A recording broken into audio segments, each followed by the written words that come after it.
सबसे पहली बात तो मैं आपको ये बता दूं कि जो हिंदुस्तान में सरकार चल रही है अंग्रेजों के तर्ज पे चल रही है, और दिल्ली में जो सरकार चल रही है वो इनकलाबी सरकार चल रही है।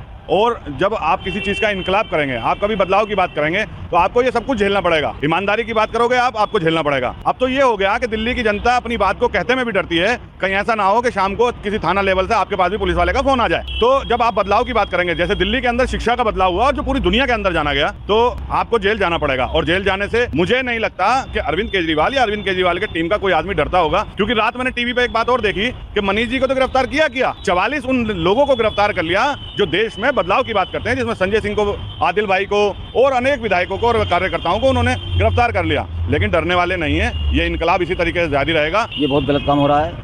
इतने अच्छे इंसान, इतने महापुरुष, दिल्ली में इतने प्यारे नेता, बच्चों के लिए ने बहुत कुछ किया। स्कूलों को पहली हालत देखते और आज की हालत देखिए, बच्चों की पढ़ाई पहले देखती है, अब देखिए इतने सालों में। और 10,000 करोड़ का मामला लगाया जा रहा है। 10,000 करोड़, ये तो 1 रुपये की रिश्वत लेने को तैयार नहीं है किसी की।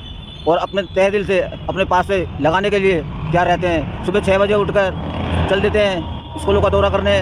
अपने घर में जो भी टाइम मिलेगा अपने घर पहुंचते हैं। खाना खाया, किस टाइम खाया, इन्हें कोई पता नहीं होता, लेकिन अपने बच्चों, अपने दिल्ली के लिए, अपने भविष्य के लिए, इन बच्चों के लिए बहुत कुछ करते हैं। ऐसे सज्जन आदमी को, ऐसे ईमानदार आदमी को ये जेल भेजे बीजेपी सरकार, ये तो बहुत गलत हो रहा है। इनकी तो तानाशाही बहुत चल रही है। इनको राज नहीं मिला तो ये दिल्ली को बर्बाद करने के चक्कर में लगे हुए हैं। कोई भी बजट हो उसे रोक लेते हैं, कोई भी काम हो उसे रुकवा देते हैं। एलजी के हाथ में दे रखा है इन्होंने। एलजी इन्हीं की सुनेगा, हमारे आम आदमी पार्टी की नहीं सुनता है। केजरीवाल जी काम करना चाहते हैं, ये काम करने नहीं देते हैं। और हमारे मनीष सिसोदिया जी को और ये ऐसे सज्जन पुरुष को जेल भेजना चाहते हैं। बीजेपी सरकार कुछ भी कर ले, इनकी सरकार दिल्ली में तो आने वाली नहीं है। चाहे कितना ही कांड कर ले, चाहे पुलिस से लोगों को बंद कराएं, नेता को बंद कराएं, आम आदमी पार्टी के नेता को बंद कराएं, ऐसा तो हो नहीं सकता कि दिल्ली की जनता बिल्कुल बेवकूफ़ है। और हम चाहते हैं ईमानदार आदमी को भविष्य में सुरक्षित फैसला मिलेगा। गलत है जो इंसान काम कर रहा है।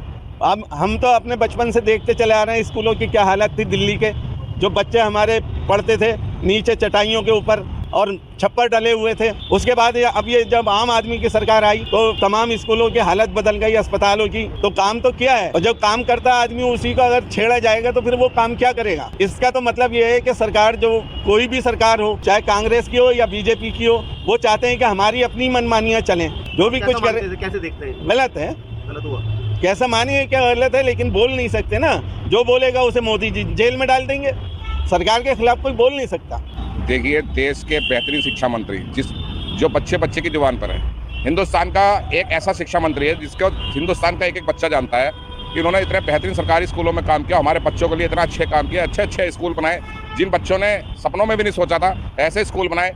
उस शिक्षा मंत्री को भाजपा के द्वारा लगातार परेशान किया जा रहा। यहाँ तक कि पूरे हिंदुस्तान की विपक्ष की पार्टियां, जितने बड़े लीडर थे, सबको परेशान किया जा रहा है। ईडी, सीबीआई, फलाना ढिमका, सबको परेशान कर सबको जेल में ठूसा जा रहा है या उनकी राजनीतिक कैरियर को खत्म किया जा रहा है। तो भाजपा द्वारा जो विपक्ष को प्रताड़ित किया जा रहा है, और शिक्षा मंत्री जिसको बच्चा जानता है देश के अंदर, ऐसे शिक्षा मंत्री को भाजपा द्वारा जेल में डाला गया, बहुत ही शर्मनाक है।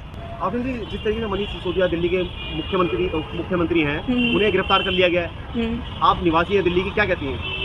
मैं यहीं की सरकारी स्कूल में पढ़ी हुई हूँ। मैंने 12वीं भी करी है, ग्रेजुएशन भी करी है। जो आज मैं स्कूलों का हाल देखती हूँ ना, इससे पहले कभी भी नहीं देखा। मैं भी चाहती हूँ कि मैं ना दोबारा, कहते हैं रीजन्म, मैं दोबारा पैदा होना चाहती हूँ, मैं दोबारा पढ़ना चाहती हूँ। ऐसे स्कूलों का हाल देख के, ऐसा इंफ्रा देख के यहाँ का मैं खुद जाके ऑब्जर्व करती हूँ। मतलब मैं बच्चों को छोड़ने जाती हूँ अपने घर के, मेरे भतीजे हैं, भांजे हैं। आज के टाइम में ऐसा शिक्षा मंत्री मिलना दिल्ली के लिए बिल्कुल ही पॉसिबल ही नहीं है। इससे पहले कभी ऐसा मंत्री मिला था हमें? ऐसे स्कूल के हाल थे। आप हमारा टॉप स्कूल देख लीजिए, जीनत महला के।